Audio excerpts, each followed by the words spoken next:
Tema 20. El conocimiento histórico, tiempo histórico y categorías temporales. El historiador e historiadora y las fuentes.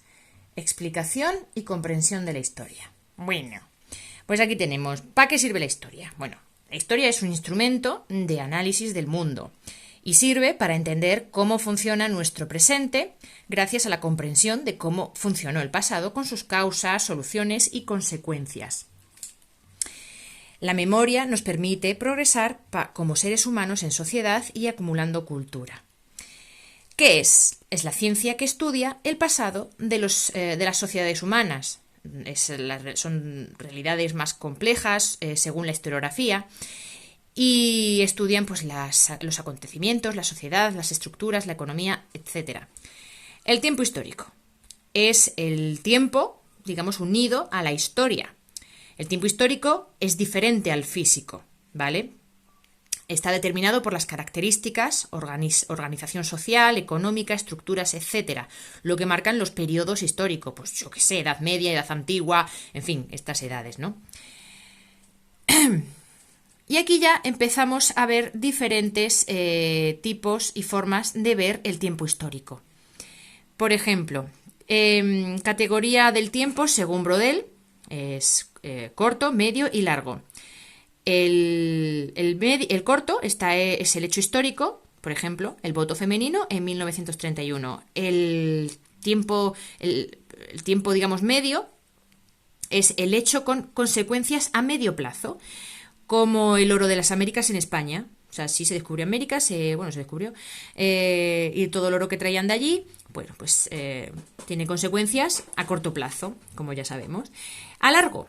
El tiempo largo, variación de las estructuras más profundas como consecuencia a largo plazo. Periodización, por ejemplo, prehistoria e historia. Antes de los documentos escritos, historia después de la escritura. Y a partir de ahí, pues tenemos la antigua, la medieval, la moderna y la contemporánea. Para el materialismo histórico, tenemos una periodización diferente, que está basada en los modos de producción, pues, tribal, comunal estatal o antigua, feudal y capitalista. Seguimos. Las fuentes son imprescindibles para verificar la historia. Antes solo se utilizaba el texto escrito, pues los anales.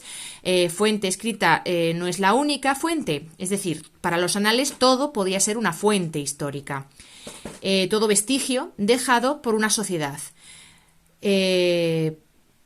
Primero se comprobaba la autenticidad porque no todos los documentos hablan de lo que nos interesa, sino que de lo que les interesaba a ellos, ¿no? Por ejemplo, las crónicas todos sabemos que eran afines a según qué noble o rey las contratara, ¿no?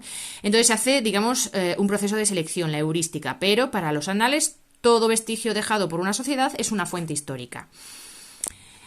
Clasificación primaria. Originales de la época. Secundarias, elaboradas a partir de las primarias. Todo esto pues lo sabemos, ¿no? La gente que no de historia.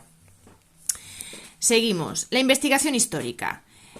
Sigue un método científico o metodología sobre las fuentes, construcción de explicación del tema estudiado, se elabora la hipótesis, recopilación de fuentes más la crítica de esas fuentes, conclusiones, se verifica o se refuta y divulgación, hacer entender cómo era, pero la verdad es parcial. Seguimos. La explicación de la historia según los positivistas. La historia es la acumulación de documentos, lista de hechos históricos, tal cual.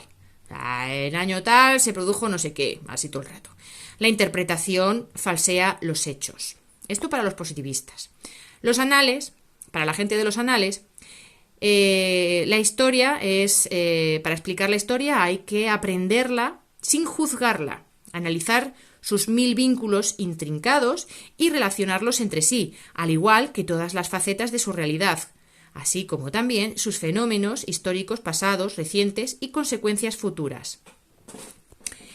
Y todo esto da diversidad de corrientes, pues la de los anales, el marxismo, la escuela presentista, más el relativismo histórico, que es una historia abierta pero relativa, y es el fin de la historia. Entonces, bueno, pues digamos que sería un súper resumen del primer tema de historia, el tema 20.